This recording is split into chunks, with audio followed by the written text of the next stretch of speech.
बनर्जी का घायल होना बंगाल के चुनाव का सबसे बड़ा मुद्दा बन गया है। सवाल ये कि आखिर ममता बनर्जी को चोट कैसे आई? क्या ये कोई हादसा था या फिर हमले की कोई साजिश? इस पर दो रिपोर्ट आई हैं और इन दोनों ही रिपोर्टों पर चुनाव आयोग की बैठक में मंथन हुआ। चुनाव आयोग इस नतीजे पर पहुंचा कि ममता बनर्जी पर हमले का कोई सबूत नहीं है, यानी इसको एक तरीके से हादसा कहा जाए तो गलत नहीं है। ये चुनाव आयोग इस निष्कर्ष पर पहुंचा है। दो रिपोर्ट, पहली चीफ सेक्रेटरी से, दूसरी जो चुनाव पर्यवेक्षक वहां पहुंचे थे उन्होंने अपनी रिपोर्ट दी है। चीफ सेक्रेटरी पहली रिपोर्ट के बाद चुनाव आयोग ने कहा था कि वो संतुष्ट नहीं, कल शाम 5 बजे तक दोबारा से रिपोर्ट मांगी गई थी। और इस बीच आज मंथन के बाद संजय शर्मा इस वक्त हमारे साथ जुड़ चुके हैं। आशुतोष मेरे सहयोगी भी हमारे साथ है, लेकिन पहले संजय आपसे जानना चाहूंगी, मंथन के बाद किस नतीजे पर पहुंचा है चुनाव आयोग? हादसा या फिर ये कोई हमला था? चुनाव आयोग ने पूरे मंथन के बाद ये साफ कर दिया है कि जो रिपोर्ट्स आई हैं और जिनमें से 4 रिपोर्ट है, सबसे पहले स्थानीय पुलिस की रिपोर्ट आई थी, उसके बाद आयोग ने चीफ सेक्रेटरी से रिपोर्ट तलब की और दोनों स्पेशल ऑब्जर्वर्स यानी पुलिस ऑब्जर्वर्स और जनरल ऑब्जर्वर इन लोगों से रिपोर्ट तलब की।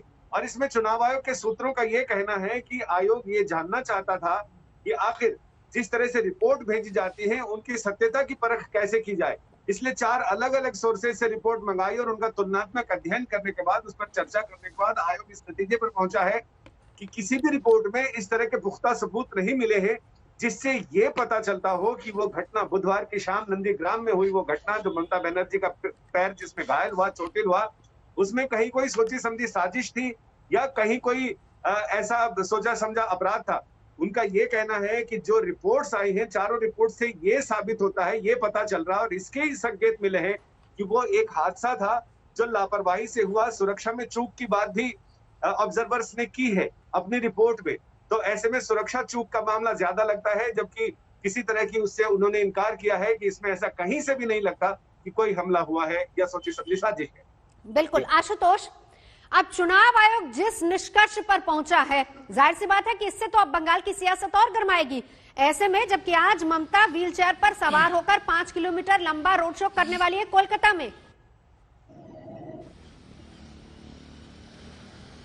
दरअसल सबसे पहला बयान जब ये ममता को चोट लगी तो सबसे पहले बीजेपी नेताओं की ओर से कहा गया कि देखिए तो नाटक कर रही हैं, लेकिन 24 घंटे में उन्हें ये समझ में आ गया कि दरअसल ये चोट की तस्वीरें, ममता बनर्जी का व्हील चेयर पर प्रचार करना और बीजेपी नेताओं के बयान उनके लिए कैसे नतीजे ला सकता है। और इसके लिए 24 घंटे में बयान बदल के उन्होंने भी कहा कि इसकी जांच होनी चाहिए, जो हुआ है वो ऐसा नहीं होना चाहिए, चोट लगी है। अब इस रिपोर्ट में जब ये कहा गया है चुनाव आयोग की ओर से कि देखिए कोई साजिश तो नहीं थी, हादसा था, सुरक्षा में चूक थी, लापरवाही थी, इससे अब बीजेपी को एक मौका मिल जाएगा कि देखिए पहले जो ममता बनर्जी कह रही थी कि साजिश करके उन्हें चोटिल किया गया, उन्हें घायल किया गया है, अब ऐसी कोई सबूत सामने नहीं आ रहे हैं, तो क्या ये सिंपैथी लेने के लिए किया गया। लेकिन दूसरी तरफ जो पहलू है वो ये कि हाँ उन्हें चोट तो लगी, अस्पताल में उनका इलाज हुआ, आज घायल पैरों से लेकर के आज व्हील चेयर पर वो चुनाव प्रचार करती नजर आएंगी। तो एक तरफ बीजेपी को जहां बैकफुट पर ममता बनर्जी ने कर दिया था, कम से कम चुनाव आयोग की ये जांच और ये रिपोर्ट अब उन्हें